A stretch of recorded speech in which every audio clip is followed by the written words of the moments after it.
Greetings, Moonlight Citizens. Your man on the moon here, the Moonlight King, with episode 95. Woo, 95 episodes in. And in this one, we are talking about Triple H and his booking under the WWE banner in this new era we're in. Why did I say new a bunch of times? Is it in association with the New World Order? No. It is in association with the many times he has said we are in a new era. We've had so many new eras at this point. I'm surprised he hasn't actually announced another one in the time since I've seen him. But then again, I haven't watched a lot of his press conference, so he might have announced three in the time since I've stopped watching. Anywho, yeah, we're gonna talk about Triple H's reign as the head of creative as it stands. What he was doing when Stephanie McMahon was running the show, what he was doing when Vince was running the show, and we're gonna get a little bit of DCU discussions later on. Let's get into that in 3, 2, 1, boom. About Triple H and Stephanie as the heads of, booking and talent and whatever. Compared to, we know Vince is a rapist. We know Vince is a, rapist, sex trafficker, misogynist, abuser, all these things. We know this. We all know this. Okay, there's a... But to get into the looking at it like this, yeah. Right. What do you have to say about Triple H's era of WWE versus Vince McMahon's era? Which era is better? Which era is worse? Why is it worse? People are complaining about Triple H right now. Yeah. Especially black people. He isn't giving us good stories apparently, but But how do you feel about how he's run the show the past, 3, 4 years, 5 years, whatever you want? That's because that's the thing. We don't know when it officially started because we know when the allegations hit, Vince was gone. Yeah. Like he was gone immediately once like, them allegations hit. It was like slightly before TKO. Just slightly, but not too far removed from the negotiations. Yeah, because they needed him there for the sale. That he had to be there to sell the WWE. Yeah. Let's just say like 2023-ish. Because he was gone by that point. Like, the allegations were hitting, the court case was on, he was proper gone by 2023. So from 2023 to now, it's had its moments. I won't lie, he's had his moments of like, oh yeah, that was good. I didn't see that coming. But, hey man, there have been a lot of misses. I'll tell you that much, man. The Triple H era of WWE has had a lot of misses.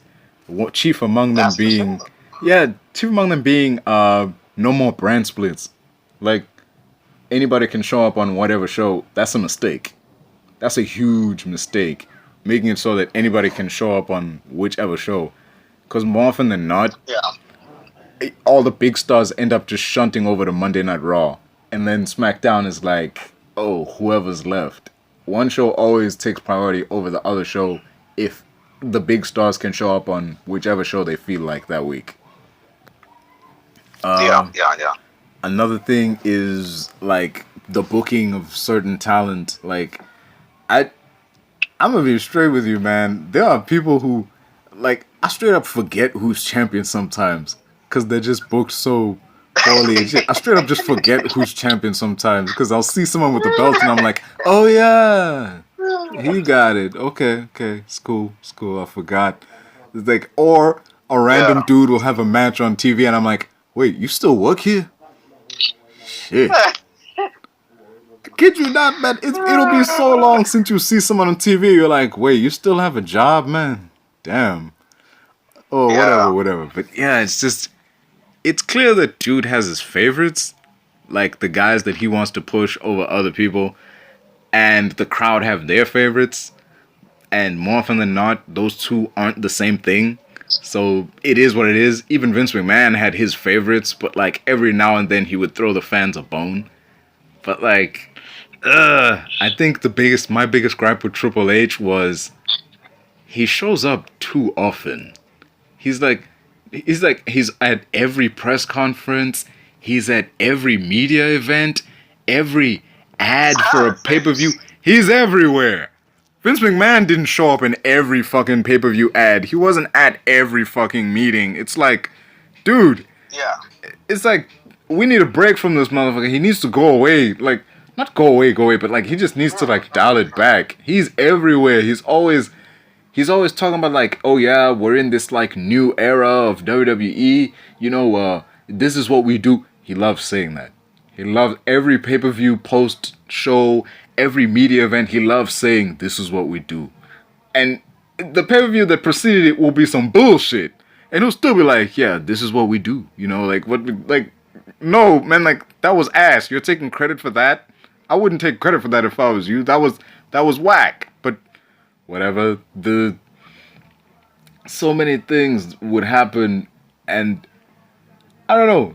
The John Cena's last match, the booking of John Cena's last match, that right there was the biggest. Like, man, fuck this guy. The one with Gunther. Yeah. That was the biggest How do you feel about that fan reaction behind like fuck this guy. Personally, it's like okay, I can see why it played out like that because when John tapped, he had that smile on his face. That's like the closest thing I could come. Yeah, he knew he was done, and he tapped out by choice. Yeah, passing the torch and all that. He tapped out by choice, not because he couldn't take it anymore. And like, okay, I see that. What I absolutely under 100% do not fuck with is the locker room emptying out, going out to congratulate John Cena, and who's leading the charge? Triple H. Why are you at the front? Why are you at the front of the line? You're a boss. Get the fuck out of here, dude. Why is he the first guy in the ring? He's in there as like Helmsley, but he's wearing a fucking suit. Like, dude, at least wear a fucking span. Like wear a Speedo, wear the boots, wear the straps. Treat it professionally. Don't come to him in a suit. You're not Trump. What the fuck's wrong with you? At least like, sometimes he would wear like the leather jacket and the jeans. At least rock that shit, man. Be proper Triple H one last time. Like, dude. Yeah. You're there like you're his boss. No, nigga. You're his fucking nigga. You literally are. Like, obviously he has a few years over him. Because he debuted in 95, 96. But for all intents and purposes, you are his contemporary. You are his age mate in the industry. Given that he's a 20+ year athlete, you're like, maybe, okay, add Randy, but you're one of the only guys remaining who's been here as long as him. At least show respect to that and, congratulate him as an equal, not as a superior boss. Oh, I make the booking, I make the storylines. No, like, what the fuck's wrong with you? Like, dude, it totally hijacked the moment, man. Like, exactly. Like, the crowd was booing. Like, this is John Cena's last match, and the crowd is booing because this dude was the first dude we saw.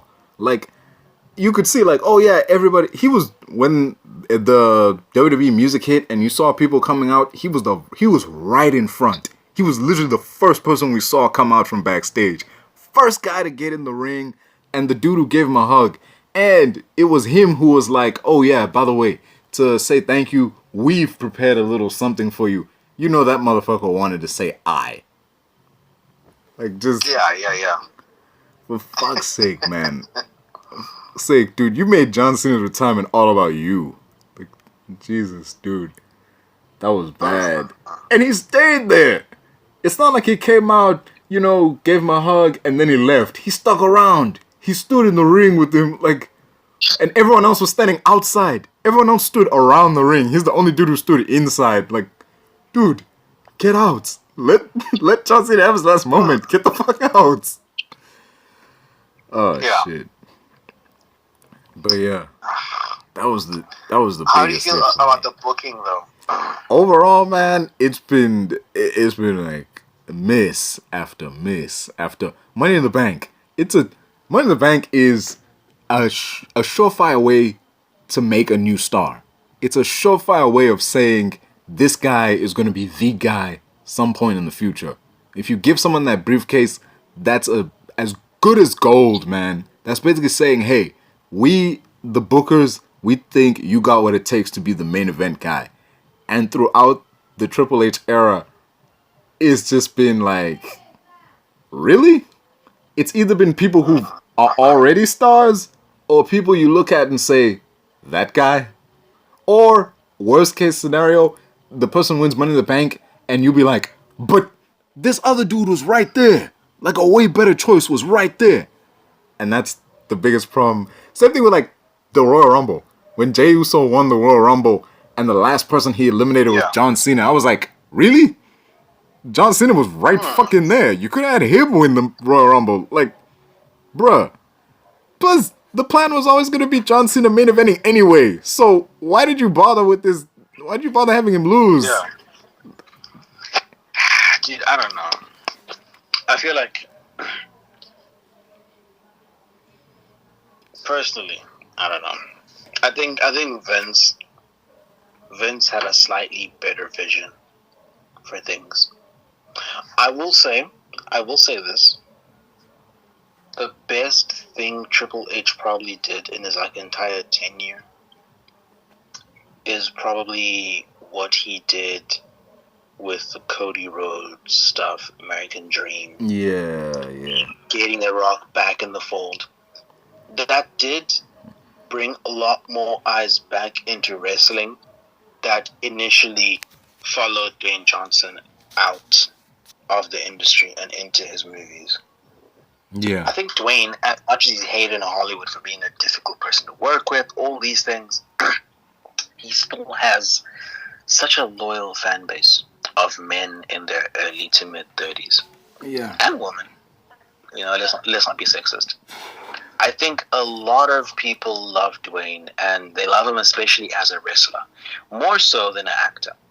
And Triple H's decision to like bring him back in the fold and have his theme revamped, all these things, and have the belt, and it was a good decision. It was a good way to revitalize the industry that was slowly dwindling. And I do, in fact, think that Dwayne "The Rock" Johnson, like the Rock, not just Dwayne, I do think Dwayne "The Rock" Johnson did have a positive impact on the wrestling scene when he came back. I do think that. Now, do I think that things should have panned out how they did?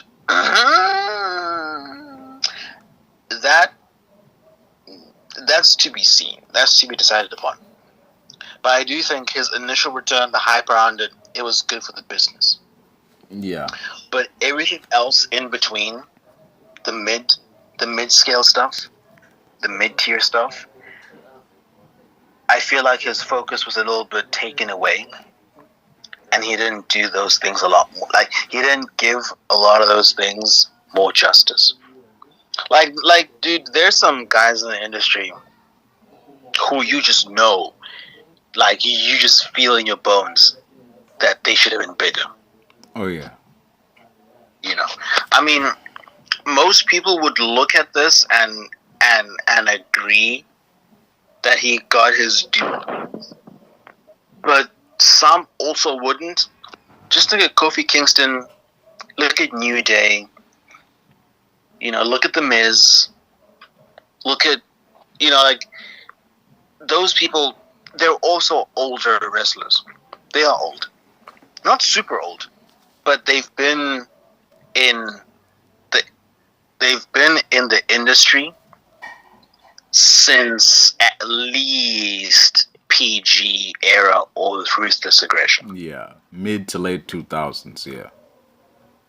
Exactly. So, for the fact that, like, for the fact that they haven't really gotten their like just treatment, like their just conclusions, their just wins, I think Kofi's the biggest guy. Like, Kofi's a guy who should have won a lot more, but I don't know if you want to say it's because he's black or because he's this or that, but I think a lot of people look at his match with Brock as like, oh, well, that's just bullshit. Yeah. That's just pure bullshit. Squashed in under a minute. Also, you have to consider that was Vince's era as well. You can't forget that. That was the era of Vince. It was the era of Vince, but also the era of corporate Triple H. That also has a little bit of a, imtelel. Because Triple H Triple H has had pull in the company for a very long time. I mean, since he married Steph, he's pretty much been sucking Vince's dick for a very long time now. He's had a lot more power than we think. It's just that for the longest time, he continued being a wrestler. But he was very much on the corporate side as early as like 2012. Would you say that Triple H had more power than Shane? Oh, definitely, dude. I mean, considering Shane is kicked out, I mean, obviously Shane wanted to run the show. And then Shane, I think at some point he had his own company, but he didn't run it well. I'm not sure what happened with his company. But Shane wanted to be, up next. Vince was like, you're not ready. Shane left the industry, started his own company. I forget what kind of company it was. I don't know if it was wrestling or management. I don't know. It was something in China. I just remember it was like something in China. Yeah. Exactly. And then it failed. And I guess at some point he came back into the fold. Like he kind of came back to his dad with like his tail between his legs. But obviously his dad welcomed him back, but he told him, you might be back, but you do not have any power whatsoever, and you need to accept that. Stephanie has more power than you. Yeah. You're the company's bitch. Which is vastly different to how things were going to be like way back when, because there was this interview that Vince McMahon was on and Howard Stern, and they asked him straight up like, hey, what's going to happen like when you die? And he basically said that it would be up to Shane and Stephanie. They'd be running the company together. So dude was never going to run the company himself, but way back when, there was going to be a thing of him and Stephanie were going to work together. But I think sometime after, there was a chance. Yeah, sometime after that, once Triple H stopped being a full-time wrestler, that plan went out the window entirely. Exactly. Now it kind of reshifted everything. Yeah. Because now Stephanie, when Vince left, Stephanie immediately became in charge. It was just Stephanie.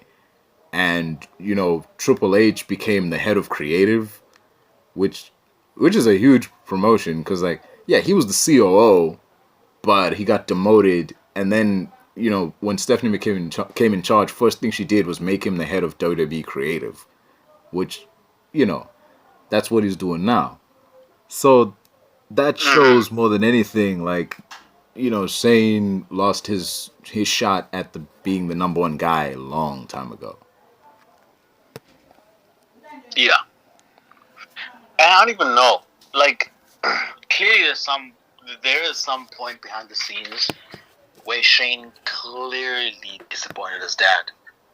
I think at some point he was like an upper managerial at WWE, but something happened, and I think that's when he left, around maybe 08, 09, that's when you know what, I can't do this, and he left.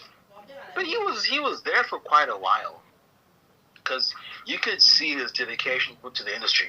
Because obviously, Vince is the one who started out wrestling, he was GM and stuff, but he kind of began that trend of the boss is in acting, and then Shane came through, and Shane was quite dedicated to that, to the point where he, much more than his dad, because his dad took smaller bumps in the ring. Shane would get up there, literally life-threatening stunts. Shane was very dedicated. Shane was one of the people who really was about this wrestling shit. He wasn't a wrestler, but he did the kind of stuff that only a person like, fucking Cactus Jack would do. And he did. Or Jeff Hardy. He was really... Yeah. Yeah. Hardy Bros too. He really did take it to the extreme level of dedication. And a lot of wrestlers respected him for that. He got a lot of street cred in the community. A lot of guys were like, you know what?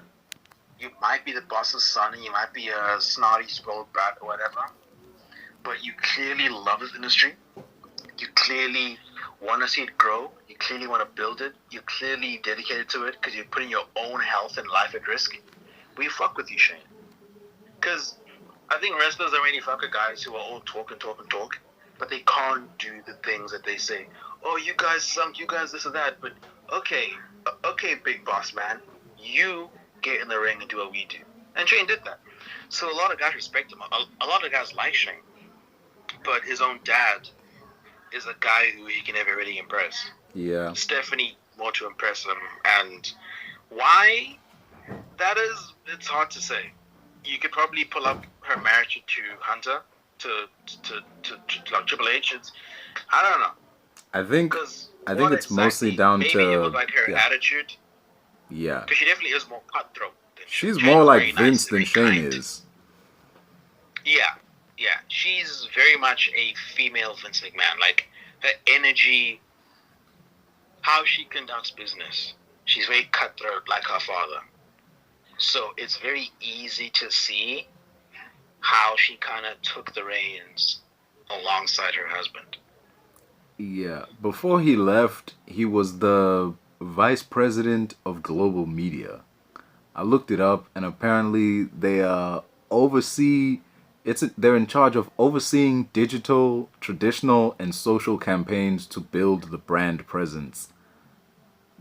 I'm sorry, that Which, sound like if you think about it, it's kind of a nothing job. yeah. It sounds like It's kind of a bullshit. nothing job. Like, it's bullshit. It's literally like when Vince initially stepped aside. I remember he took a break when the controversy stuff came out. When Vince had taken a break initially, Stephanie came in to become, I think it was like interim CEO. Yeah. She was interim CEO, and then her dad came back when they were about to sell TKO. And he came back and he was like, "Oh yeah, this is my company. I was taking the absence. I was taking a little break, a little sabbatical." Then Stephanie had to once again step to the side, and she was back in her old job. But for a split second, she was running the show. Yeah. She was running the whole show with the iron fist. Yeah, and it was okay. There was no. The show was actually kind of like really good under Stephanie McMahon. I'll give it that. But WWE was doing really well under Stephanie McMahon. Exactly. The only thing you really have to ask yourself is currently right now, because we live in society. We know that the concept of figureheads is very popular. One might say Trump himself is a figurehead for Israel, but we do understand the concept of being a figurehead. You have to wonder right now, is Triple H a figurehead in place of Stephanie? Is the world just not prepared to have a female CEO, so much so that they make her husband the bigger guy? I mean, obviously we have Nick Khan. He's the obviously like the WWE real president. guy, like Yeah. up there. Yeah. The Khan brothers run wrestling, which is very strange. But that's the thing. Completely unrelated. That's the thing with Nick Khan being WWE president and Triple H being the head of creative. You ever notice Nick Khan never gets any flack? He's the one in charge of everything, but he never really gets any flack. He's like the guy who they might question for doing a Netflix deal.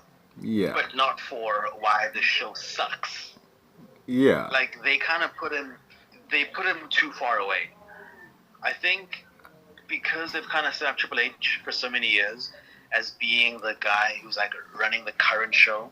Because you have the guy who runs the show, and you have the guy who runs the guy who runs the show.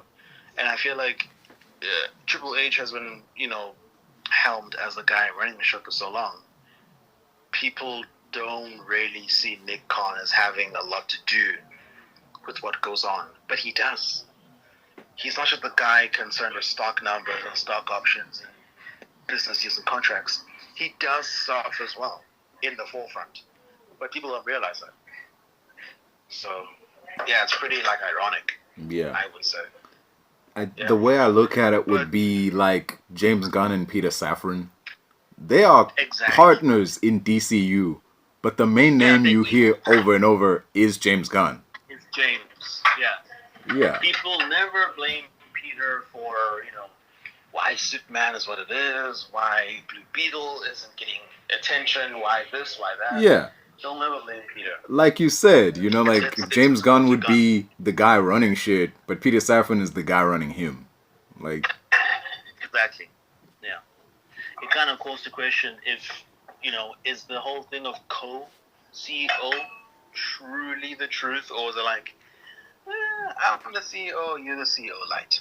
Like, what is the actual truth Yeah. behind it? Because people say, oh, James is the Kevin Feige. But Kevin Feige is the guy running everything. Like, Kevin Feige took fucking Ike Perlmutter's job. He took his Yeah. job. Kevin is the big guy. James isn't exactly Kevin. James is more like Kevin pre-2016. Yeah. Like, he's there, he's doing things, but he can't really decide final stuff, like, castings and stuff like that. Like, he can oversee movies once everything's done, like, once they have a cast and a script. But he doesn't have, like, fully, like, totalitarian power. It's half. Yeah. Perlmutter And that's had where that for James a while. Gunn is right now. Yeah. James can't do anything without Peter. He can't do anything. Yeah. I mean, he can announce the fuck out of a whole slate of movies. Whether or not they get made is a whole other thing. Yeah. Which, weirdly enough, it seems like they're backtracking on a couple of those. Oh, yeah. Because you look at, Raven of Old? Yeah. Batman might not be as old as he is anymore. He Oh, might yeah. not be that old anymore. He might be a little bit younger, considering they're thinking of phasing Damian out. Because the balance of the universe seems to be a little bit... It might come to a halt if you make Batman 42 or whatever. I think they still need a lot more balance. They still need a lot more like foundation in the universe to rationalize having a 42-year-old Batman, or however the fuck old he is, because we're told he's like much older, like not like a lot, like he could be his dad, but we're told he's just a lot older than Clark Kent. So that to me is like, okay, he's like a decade older. Like, it's not too old. You can't be my dad, but you can be like my older brother, and that's pretty much where we figured Batman would be. But now it seems like they're gonna scrap that. Now it seems like we're gonna see a younger Batman.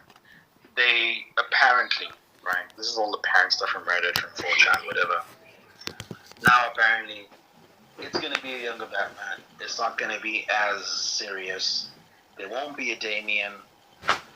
It'll be a contained Batman story. Apparently.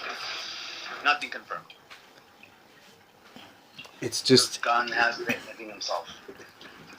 Hey, this man is starting to come across as full of it. Because you remember way back when he announced all those movies, he was like, we're not going to announce a movie unless we got a script that we're happy with. And he had a whole slate ready to go. But it's a lie. That was a fucking lie. Isn't he on, what's this fucking app? The Instagram one? The Threads? Yeah. He's on Threads. He's not on Twitter. He said on Threads that writing the Batman script is proving to be hard, and they've cycled over like a dozen scripts for it. So clearly he's struggling. Clearly. So where does that leave Bruce Wayne? Yeah. It leaves the universe as a whole in a bit of a mess, because Supergirl was supposed to be the 4th movie, not the 2nd. Yeah. That means there's 2, and there was no, if you remember that original slate, there was no Clayface in there. There was nothing there. So this is a new thing that he just added to everything. Yeah, because initially Clayface was supposed to be a Reeves verse thing. Yeah. And then they moved it into the DCU sneakily, in the night. They didn't really mention it like as like a big announcement. It was just on social media. They never made any videos about it saying, hey guys, so here's what we're doing. Like, you think about that initial, what is this? That whole DC announcement stuff with Comic Con. Yeah, the fandom. Where he made the announcement about gods and monsters and all these things. We've never really seen a video update like that discusses. He hasn't done that since. Yeah, you're right. Yeah. So, to see that information just come out of like a Variety article, it's kind of confusing because, like, well, this is kind of a big change. Yeah. Why isn't this being spoken about? Why isn't Why this? aren't we hearing this from Gunn's own mouth? Why in, is like, this an not official at like a capacity? Comic-Con or like Yeah. something like that? Why are you giving this away on a random interview? Strange. So clearly there's some, disjointment, there's some chaos going on behind the scenes that we're not privy to. No, We can't really see it. I think I have an idea. You know what happened?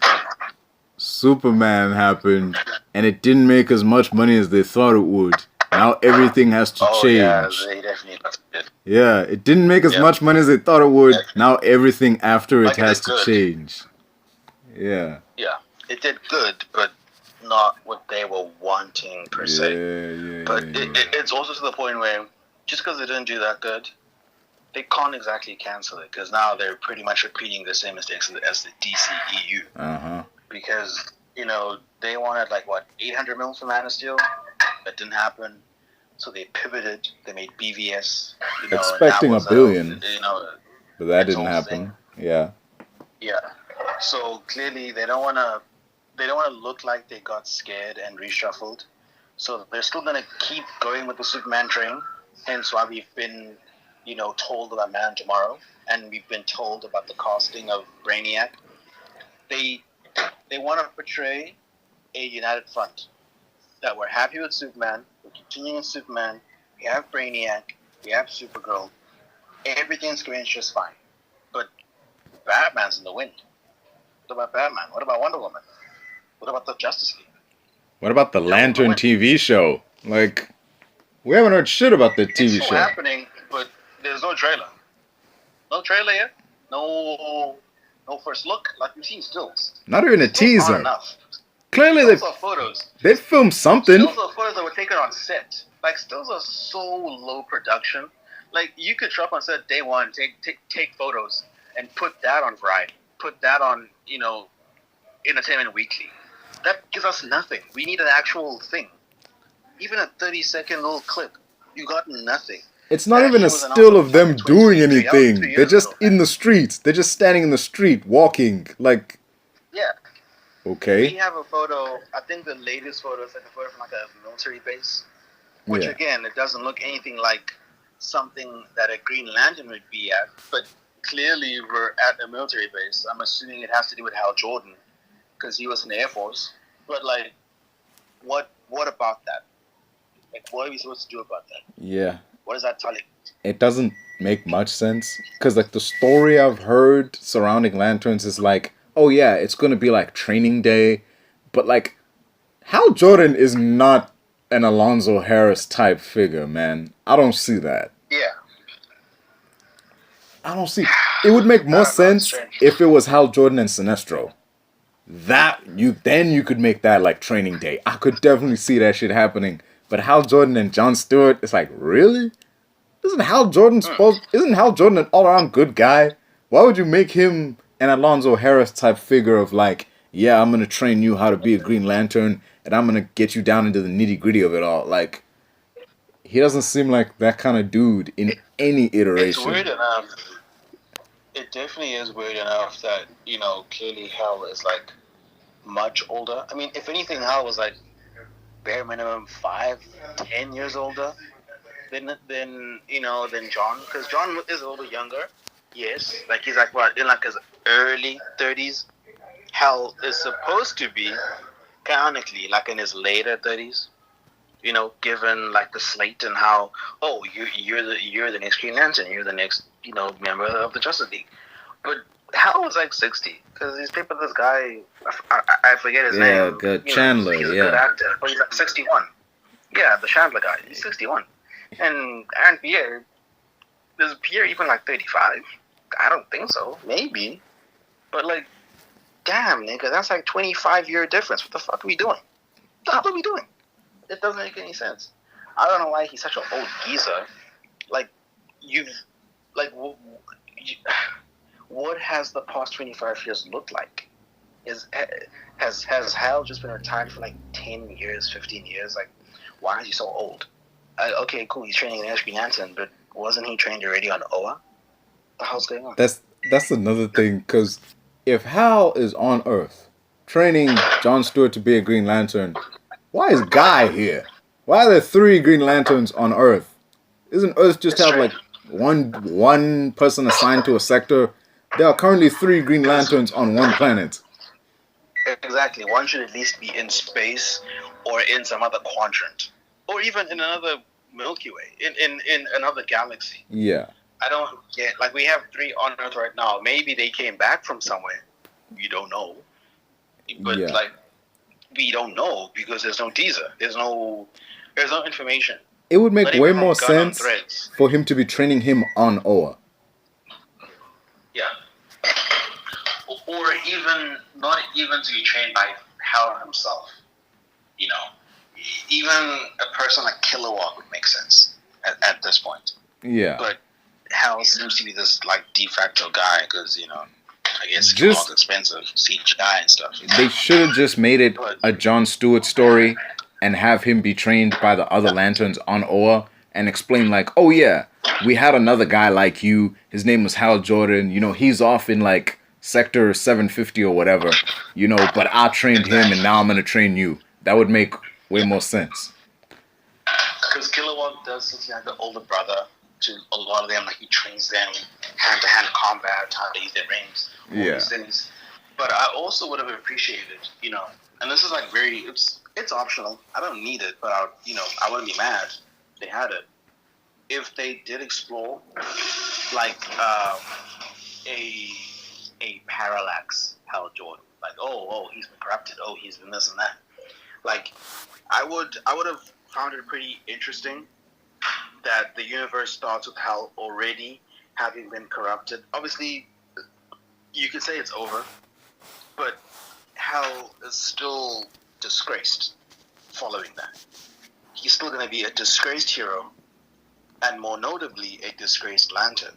That also would have been interesting. But he's just still here. He's just here at 61 for no reason.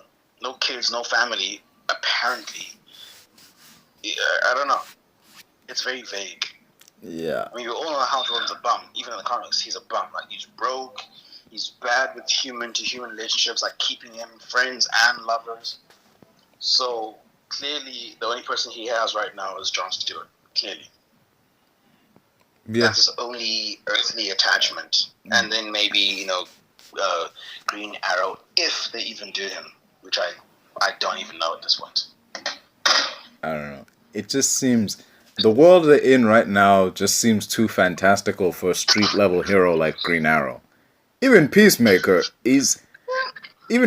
fighting like stopping alien invasions and shit. It's Well, Peacemaker's like super strong. He's giving Steve Rogers super strength, prowess in his own TV series. I wish they'd cut that shit out, man. I wish they'd cut that shit out. Or at the very least explain, like, yeah, he's juiced up or something. Having ordinary humans doing superhuman feats is like, man, I wish they cut that shit out. Like, just... Chris is definitely a meta-human. Like, you can't sit in front of me and say, oh, he's just a guy who goes to the gym.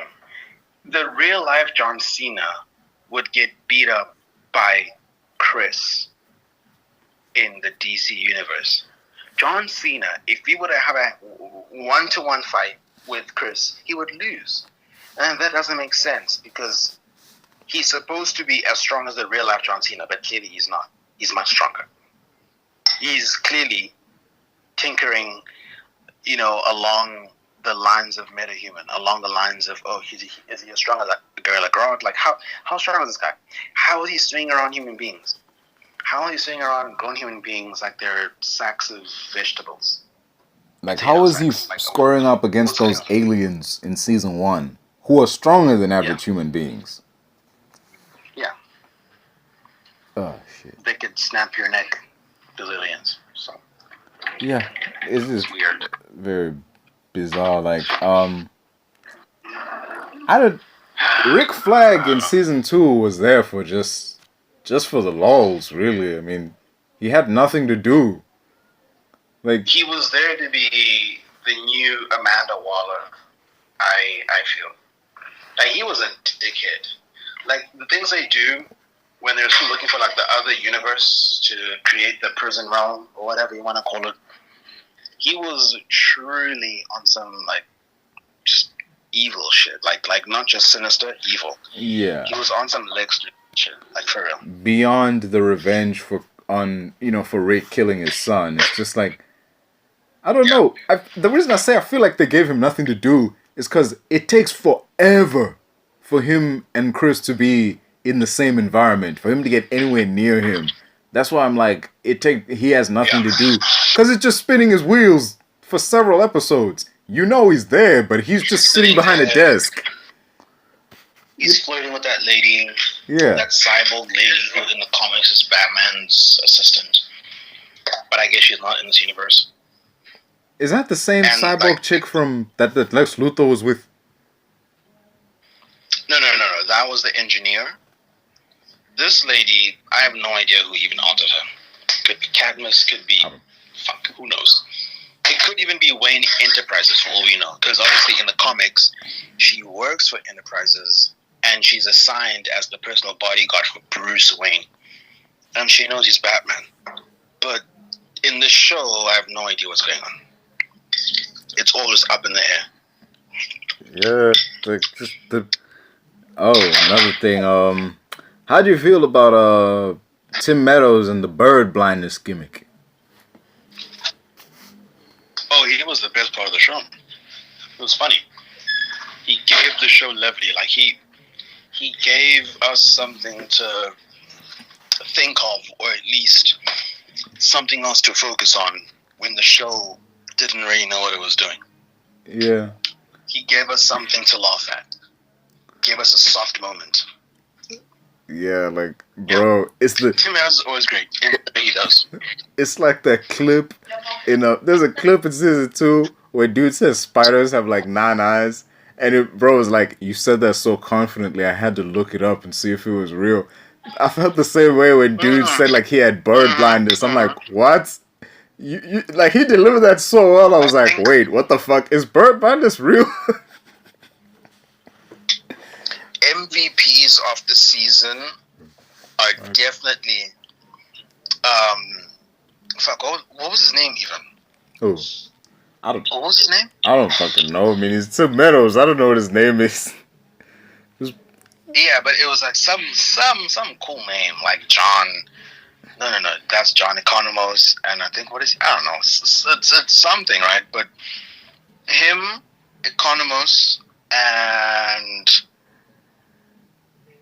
Flurry. Yeah, he was Agent Flurry. Okay.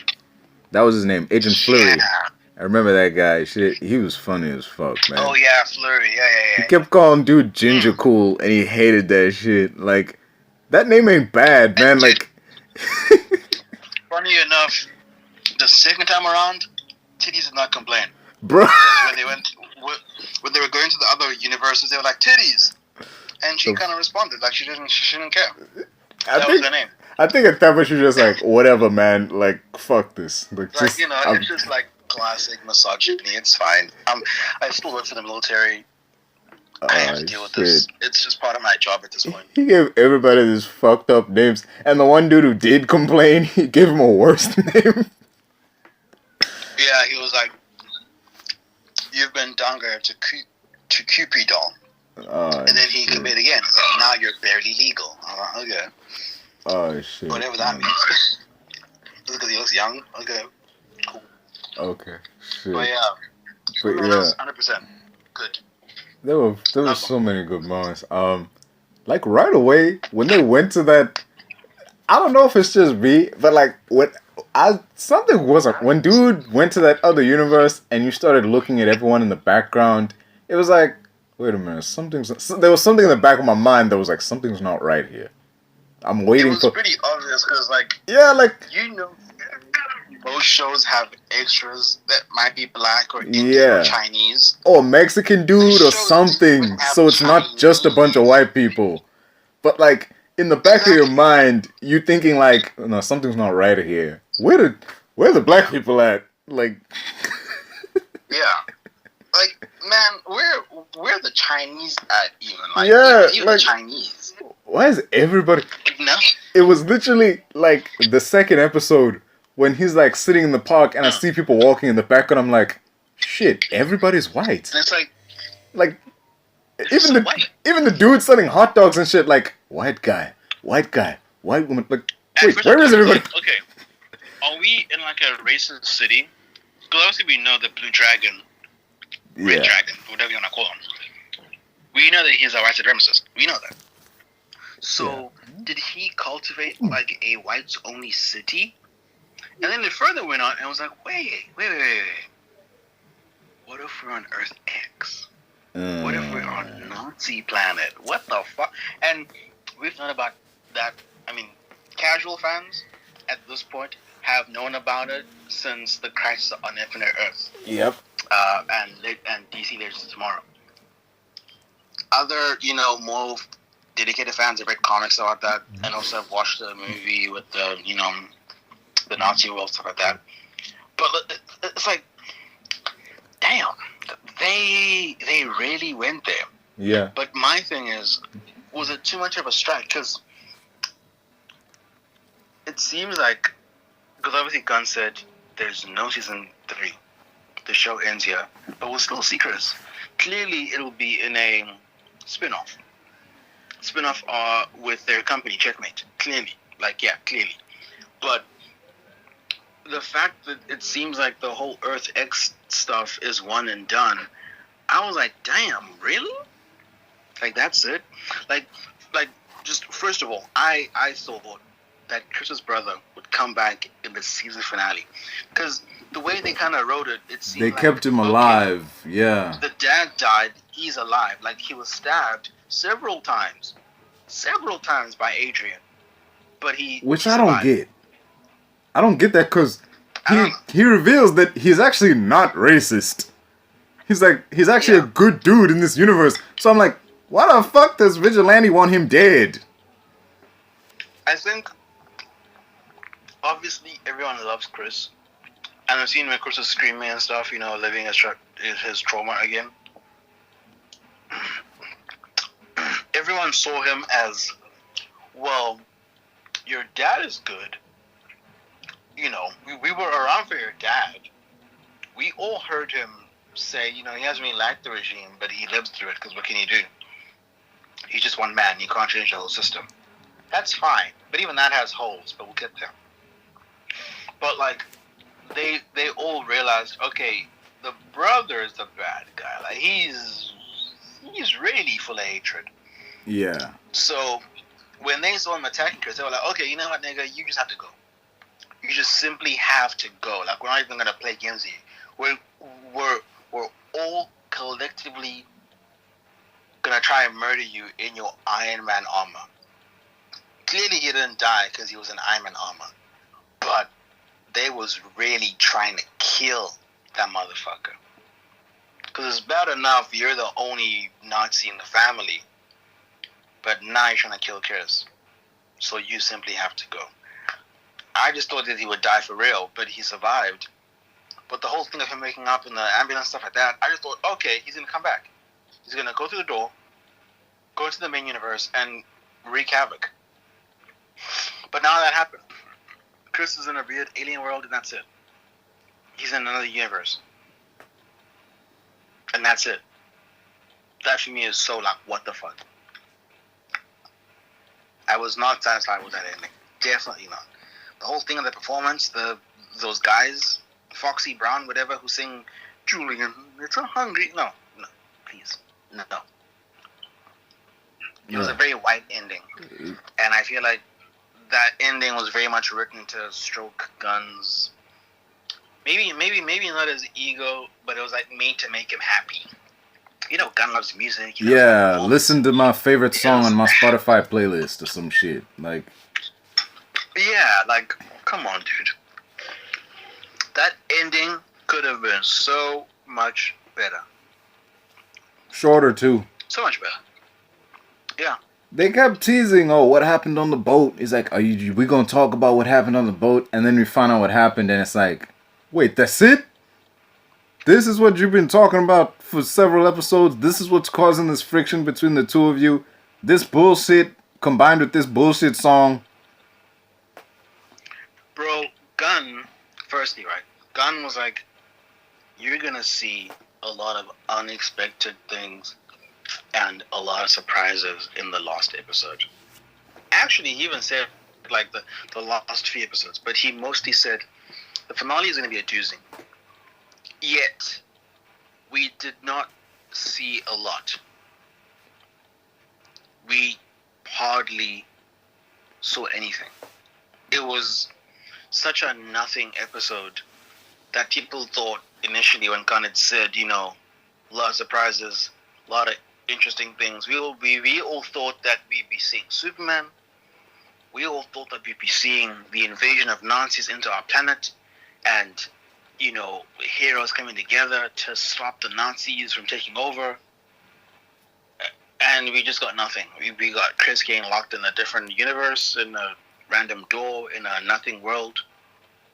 You know, we got the formation of Checkmate, which is kind of a nothing thing. It's not really that important. It only matters in the Peacemaker universe, so it's not really that big of a thing. The only thing we got now is here's what Rick Flag was doing since the events of Superman, and like that's really it. Dude, we didn't even get Rick Flag, the wimp, crossing over into the mainland universe and subsequently filling in his own spot. We couldn't even get that. And people thought that's what would happen when they saw Rick Flag in the flashback. They thought, oh, okay. If you're bringing back Joel Kinnaman, then clearly he's gonna come back by way of multiverse. Yeah. Or he's at least gonna do something. Hijinks. And nothing happened. He was there for a laugh for like 2 minutes. He's some sort of jealous boyfriend, and that's it. He's a pussy. He's weak. Full stop. They had him tripping over trash cans and shit, man. That was embarrassing as fuck. And also, funny enough, the flashback we saw was from the pre-reboot movie because they're talking about the Suicide Squad. Yeah, that's the first one. Oh yeah. Because he still had to go. He was like, tomorrow I'm gonna head out and shit. He was cheating on her with fucking Harcourt. Yeah. He was cheating on his girlfriend. He was cheating on Enchantress. On, you know, what the real life scientist is. I guess she's a regular human now. Like, whatever. I guess June Moon is a regular human now. Because they, like, stabbed the Enchantress's heart. So, I mean, not at that point in the timeline, but, like, after that. But at this point. Yeah, at this point, yeah. Post-movie. So, yeah, it's just so strange, man. So strange. That was a stupid move, by the way. They reference pre-reboot stuff. They go to the trouble of bringing back Joel Kinnaman for like a little 2-minute thing, a little flashback that tells her that he was fucking Amelia, and that's it. You don't bring him back. You don't have him, because him crossing over would have sealed up all of the issues that Flag Senior had, because he lost his son. His son was killed by Peacemaker. His son was very violent, whatever. He knows his son likely caused his own death, but he realizes that he was a soldier. He did what he had to do for his country, and he died for it.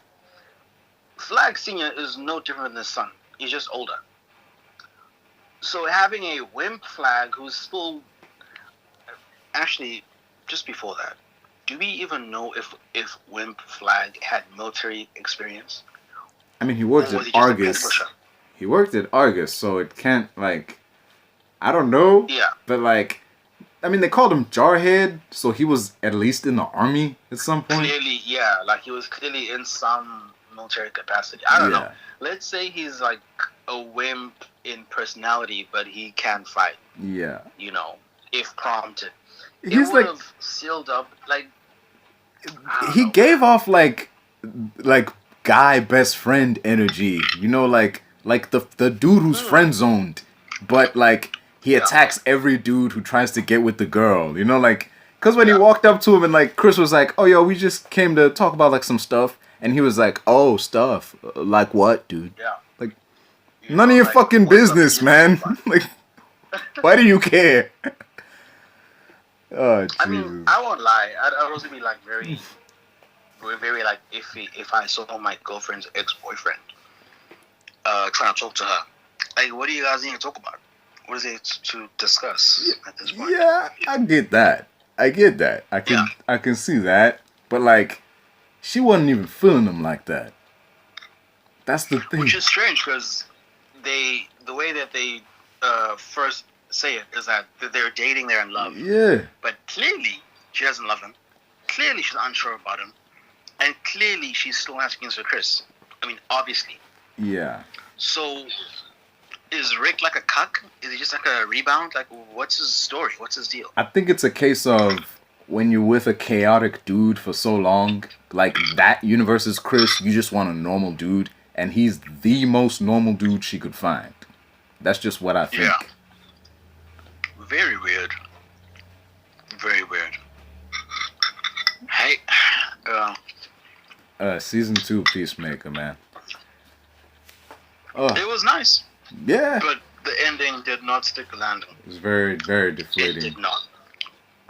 That's Yeah. true. I mean, it just went nowhere. Like, it didn't even set up the next Superman movie. Because, like, Lex Luthor was in there, but he didn't do a whole lot.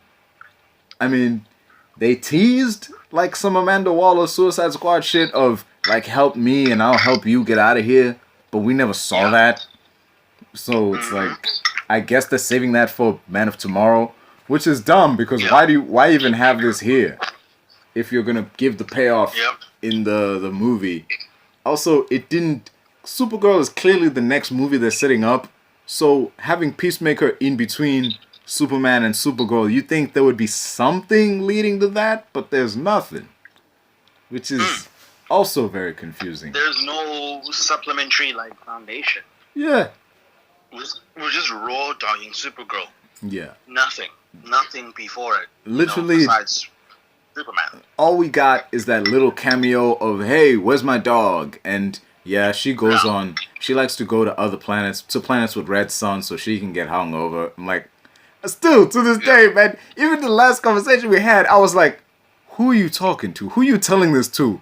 The robots? Wouldn't they know that? Like, bruh, she had to leave the dog with you and explain where the fuck she was going. So, and the robots are always there, so it's likely they know this already. This is purely just clunky ass exposition. Very weird stuff. I don't know.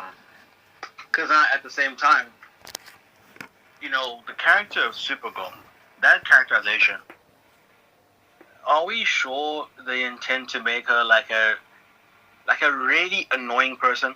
Because there's a line in the Comic Con that the show that like the whole movie is going to be inspired from. Apparently, she's kind of an asshole. She's an asshole. She gets her ass handed to her several times. Like, I read it. It was a nice run, but it's definitely not your Melissa Benoist Superman. It's not your Aunt Superman. It's not your grandma Supergirl. It's definitely not. So, do they plan to make her that abrasive in the movie, or do they plan on making her Peter Quill? Because clearly what we've seen is giving Peter Quill-esque. And you've really discussed the similarity, but how deeply are they planning to lean into it? Because Kara is kind of an asshole in reality. She doesn't really care about what she's doing. She doesn't fight for truth, justice, in the American way. She's a dude. Because people don't understand this. Kara was a teenager and Clark was a child. Kara has all of the teachings of Krypton up until it blew up and stuff. She remembers the lifestyle exactly. She understands the way of life to a T, and she doesn't understand Earth life at all. She's kind of a dickhead when she arrives to Earth. She really is annoying. And, that Comic-Con explains how she's trying to find herself. But I do wonder how they plan to approach her. Because she's not really a good person. And we see that because she's clearly an alcoholic. Yeah. I think it's like that whole drinking to drown my sorrows or drinking to forget or some shit like that. Yeah. And, Something traumatic. I don't know if it's going to be 1-to-1 as the comic, because liberties, adaptations. But clearly in this adaptation, something It's happened. It could yeah. be like she's missing her parents, or she's missing an ex, It's or it's just just like, survivor's guilt or whatever the fuck. It's so in the it's a comics. lot. Yeah, that's the thing. But in this version, in the gun version, it comes across like she's doing this for fun. Like she likes to get white girl wasted. Yeah, like that's her culture. I mean, okay, if we think about this rationally, how many years has Kara been on Earth? Or rather, how many years has she been free from the Phantom Zone? I think that's a good start, because if we assume it like this, right? Clark is 31, right? 31? Because Corn said 31. If Clark is 31, that means, I don't know if that also means like Krypton ages. I assume it does. Mm-hmm. But Clark is 31. It means he was born in 1994, right? So Clark is a 90s baby, and he becomes Superman in the beginning of the 2020s because he's been Superman for 3 years, right? At what point does Kara come to Earth? Clearly after 2020. So it's not like she's been on Earth for a long time enough to be influenced by Earth culture like drinking and partying. Because when you look at Krypton as a culture and society, I don't think they have the culture of drinking and partying. It feels like a Earth thing she picked up. Yeah. But how many years has she been on Earth enough to be influenced by that stuff? Clearly she's been enough as long as Clark has been Superman. Because she says like, oh, my cousin sees the best in people. I see the truth. Yeah. Which is just angsty teen bullshit, man. Just damn. So like, what, past 3 years, pretty much. Yeah. Yeah. Because even in the comics, when he discovered Supergirl for the first time, he was already Superman. Yeah, like he was well established. Yeah. To the point where, it was the opposite now, where it's like he's the older one. He's the older one, and now she is looking up to him. Even though she's like, 16 years older than him in reality. Yeah, she's younger. It's a maturity thing. Technically speaking, she's older, but like physically speaking, he's older. Exactly. She's in reality, like biologically speaking, 16 years older. She was a teenager when he was a baby, but she was stuck for so long in the Phantom Zone that she wasn't aging, and Clark aged straight past her. Yeah. So he's like a glorified older brother who Kara herself refuses to acknowledge that he's like older and wiser. In Kara's eyes, he's still like a little bitch. He's still like the little toddler kid, whatever, that, she left on Krypton. Yeah, he's still naive to like the ways of the world. She doesn't respect him, in like other words. She doesn't really like respect him too much. Yeah. It's hard enough to like being a superhero when nobody fears you, but it's even harder when like nobody respects you. Like you can tell that Superman in like Cohen Sweat Superman doesn't get a lot of respect. Even amongst the other heroes. Like they look down on him. Like the public respects him. Dude, the public loves him. Yeah. That nigga who's also named Molly for some reason, who died, R.I.P. Molly, he loves him. He is the like exemplar for the public's perception of Superman. Yeah. They love him, they respect him, they want him to be safe, they want him to be, free from harm, all these things. They were telling him to retreat. Like, nigga, go home, you're injured. No, I gotta fight. Shut up. They love him. But the heroes, they're like, you're a kid. Yeah. I mean, if we assume, right, if we assume that the oldest Green Lantern is 16, the youngest is like 31 or whatever, that's Aaron Pierre, 35, whatever, that means that the current Earth Green Lantern is like, what, 45? Pushing 50? Yeah. I mean, Nathan Fillion is 50 plus, so we're going to assume that Guy Gardner has been a Green Lantern on Earth for like 15 years. Say he got the post in his 30s, now he's 50 something. So he's been on Earth for like 20 years per se? Pretty much, almost. So Yeah. he has like the ranking superiority on Earth for metahumans. Like obviously on Earth, metahumans came like 3,000 years ago, like you saw in the beginning of Superman, in That- like that- the beginning crawl. Fuck that But- crawl, man. Like that's bullshit. Like It's weird because who are those people? Who are those so many years ago people? We don't see them. So that like it doesn't help us. It's like Yeah. getting information that doesn't get utilized. it's like I don't understand. the Yeah. Star Wars crawl for like Phantom Menace when they're talking about like trade unions and shit. Like, what does that have to do with anything? I get it. Yeah. It has to do with like the diplomatic shit and the politics of it all. But like Exactly. that doesn't tell me anything about where we at in the world. What Who's in the world? Yeah. Whatever. that doesn't tell me anything. So Yeah. like this is like that. That's what that crawl was. The whole thing of 300 years ago, the first metahuman showed up.